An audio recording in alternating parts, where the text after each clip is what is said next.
This is collision regulation number 9, narrow channel. Rule number 9, letter A. A vessel proceeding along the course of a narrow channel or fairway shall keep as near to the outer limit of the channel or fairway which lies on her starboard side as safe and practicable.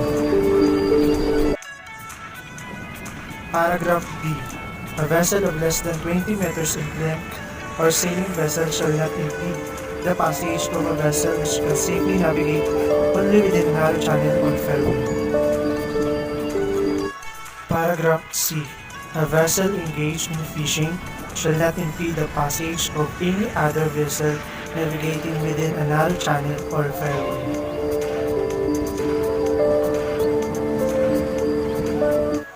Paragraph D. A vessel shall not cruise a narrow channel or fairway if such cruising impedes the passage of a vessel which can safely navigate only within such channel or fairway. The latter vessel may use the sound signal prescribed in Rule 34D if in doubt such the intention of the cruising vessel. Paragraph E. In a narrow channel or fairway, when overtaking can take place only if the vessel to be overtaken has to take action to permit safe passing. The vessel intending to overtake shall indicate her intention by sounding the appropriate signal prescribed in Rule 34C 1. 2 prolonged blasts followed by 2 short blasts to mean, I intend to overtake you on your port side.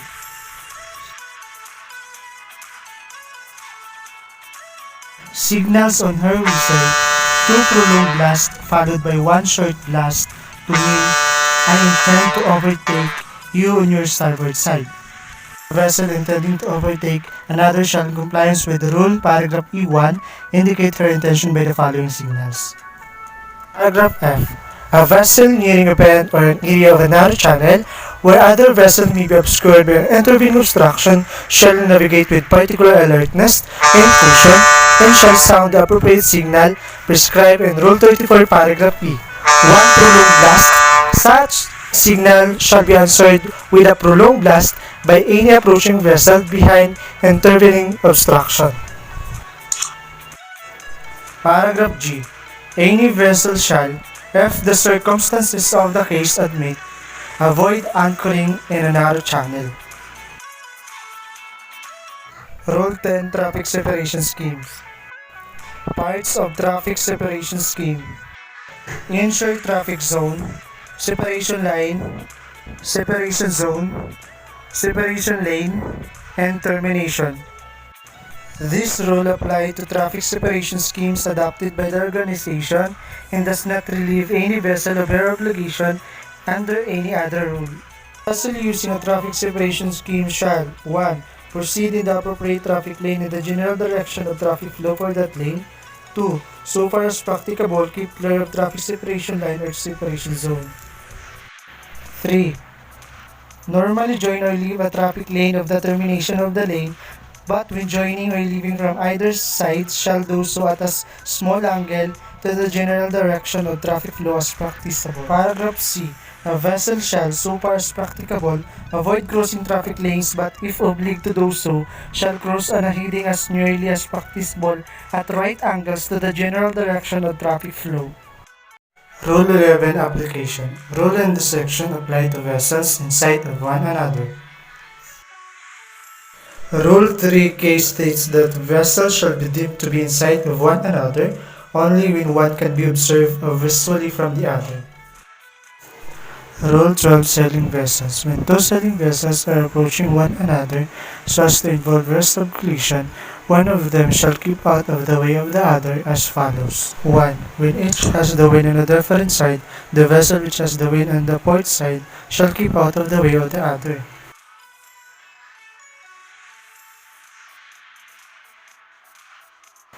2. When both have the wind on the same side, the vessel which is to windward shall keep out of the way of the vessel which is to leeward. 3. If a vessel with the wind on the port side sees a vessel to windward and cannot determine the certainty whether the other vessel has the wind on the port or on the starboard side, she shall keep out of the way of the other. Paragraph B. For the purposes of this rule, the windward side shall be deemed to be the side opposite to that on which the mainsail is carried, or, in the case of a square rig vessel, the side opposite to that on which the largest fore and aft sail is. Rule 13. Overtaking. Paragraph A. Notwithstanding anything contained in the rules of Part B, Section 1 and 2, any vessel overtaking any other shall keep out of the way of the vessel being overtaken. Paragraph B. A vessel shall be deemed to be overtaking when coming up with another vessel from a direction of more than 22.5 degrees above her beam. Paragraph C. When a vessel is in any doubt as to whether she is overtaking another, he shall assume that this is the case and act accordingly. D. Any subsequent alteration of the bearing of two vessels shall not make the overtaking vessel a crossing vessel within the meaning of these rules. Rule 14. Head-on situation. A. When two power-driven vessels are meeting on reciprocal or nearly reciprocal courses as to involve rest of collision, each shall alter her course to starboard so that each shall pass on the port side of the other. Paragraph B. Such a situation shall be deemed to exist when a vessel sees the other ahead, and by night she could see the masted lights of the other in a line. Paragraph C. When a vessel is in any doubt as to whether such a situation exists, he shall assume and act accordingly. Rule 16. Action by giveaway vessel. Every vessel which is directed to keep out of the way of another vessel shall, so far as possible, take early and substantial action to keep well clear. Rule 17. Action by stand-on vessel. A1. Where one of two vessels to keep out of the way, the other shall keep her course and speed. 2. The latter vessel may, however, take action to avoid collision by her maneuver alone as soon as it becomes apparent to her that the vessel required to keep out of the way is not taking appropriate action. Paragraph B. When from any cause the vessel required to keep her course and speed finds herself so close that collision cannot be avoided by the action of the giveaway vessel, she shall take action as will best aid to avoid collision. C. A power-driven vessel which takes action in crossing situation in accordance with subparagraph A2 of this rule to avoid collision with another power-driven vessel shall, if the circumstances of the case admit, not alter course to port for a vessel on her own port side. Paragraph D. This rule does not relieve the giveaway vessel of her obligation to keep out of the way.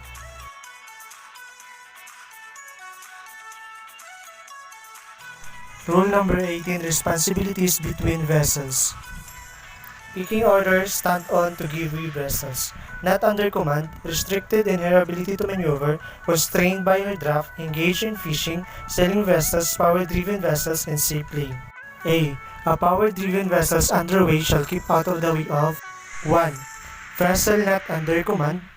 2. Restricted ability to maneuver. 3. A vessel engaged in fishing. And 4. A sailing vessel. B. A sailing vessel underway shall keep out of the way of vessel not under command, vessel restricted in her ability to maneuver, and vessel engaged in fishing. Vessel engaged in fishing when underway shall so far as possible keep out the way of vessel not under command and a vessel restricted in her ability to maneuver. Rule 19. Conduct of vessels in restricted visibility. A. This rule applies to vessels not in sight of one another when navigating in or nearly area of restricted visibility. B.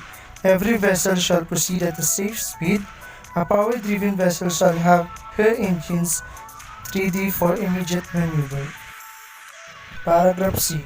Every vessel shall have due regard to the prevailing circumstances and condition of restricted visibility when complying with the rules of Section 1 of this part. Paragraph D.